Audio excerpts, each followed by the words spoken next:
If people all over the world were to be divided into two categories, one of good and one of evil, on the basis of the many actions we make, the world would be subjected to a very rigid dynamic, a dynamic which omits the many nuances of human interaction and morality.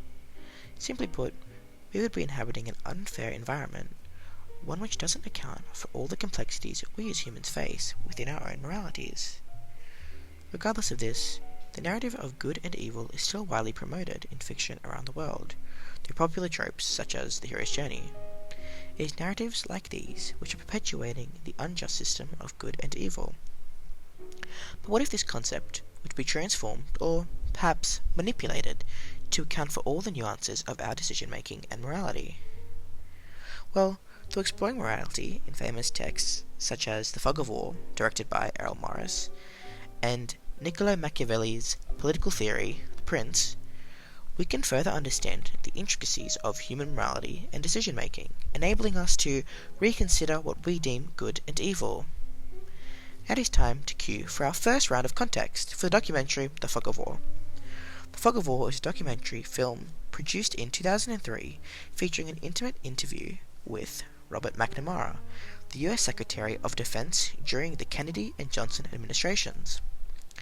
The documentary discloses McNamara's own observations about modern warfare and the involvement the US military had within the Vietnam War. The documentary is structured in 11 parts, each encapsulating one of the lessons McNamara learned in his position as Secretary of Defense. The documentary's title, Fog of War, parallels to its military meaning, detailing the difficulty of decision-making during wartime.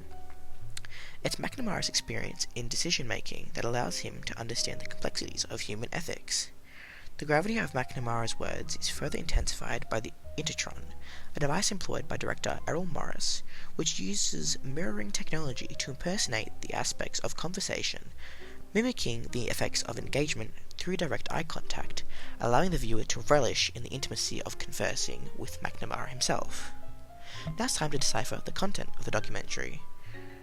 The ninth lesson of the documentary, in order to do good, you must engage in evil, most notably captures the issues with the philosophy of good and evil.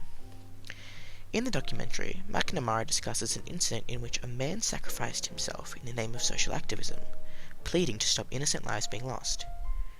McNamara empathized with the man's struggles, but further explained in this direct quote that we need to recognize that at times you will have to engage in evil, but minimize it. McNamara's discussion on the complexities of war parallels to the problems of good and evil as a concept and code for our own morality. McNamara indirectly undermines the concept's simplistic nature, recognizing that our actions have underlying motives that cannot simply be identified as good or evil.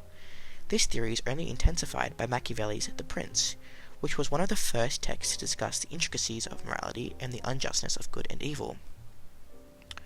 Furthermore, we are finally ready to engage in Machiavelli's context during writing of The Prince. The Prince is a 16th century political treatise composed by Italian ambassador and political scholar Niccolo Machiavelli as a guide for new rulers and royals. Machiavelli was a member of the Reform government, and he lost his government post when the Medici family regained power in 1512. One of his goals in writing The Prince, in 1913, was to win the favour of Lorenzo de' Medici, then governor of Florence, and the person to whom the book is dedicated. Italy at the time became the scene of intense political conflict. The city-states of Florence, Milan, Venice, and Naples fought for control of Italy, as did France, Spain, and the Holy Roman Empire. These events influenced Machiavelli's attitudes towards government, forming the backdrop for his later impassioned pleas for Italian unity. In The Prince, Machiavelli applies his own ideas of morality to define what it takes to be capable of successful command. In his account, Machiavelli insists that to be virtuous, although a desirable trait for most, isn't key for a successful command. Machiavelli writes, in chapter 18 of The Prince, that outwitting opponents with their cunning, these men achieved more than leaders who behaved honestly. Machiavelli identifies that a successful leader needs not to possess virtue, but know how to disguise their cunning as compassion. Through applying these philosophies, we understand that contrary to popular held belief, it is deception and cunning which can often provide a leader with the strength to run a successful command for their people. The Fog of War and The Prince both do an exceptional job of exploring all the nuances of morality and really call us to reflect upon how we see the world, inevitably dismantling this outdated concept of good and evil. More interestingly, the texts bring to light the effect different texts and their literary devices can have on the way in which we see the world.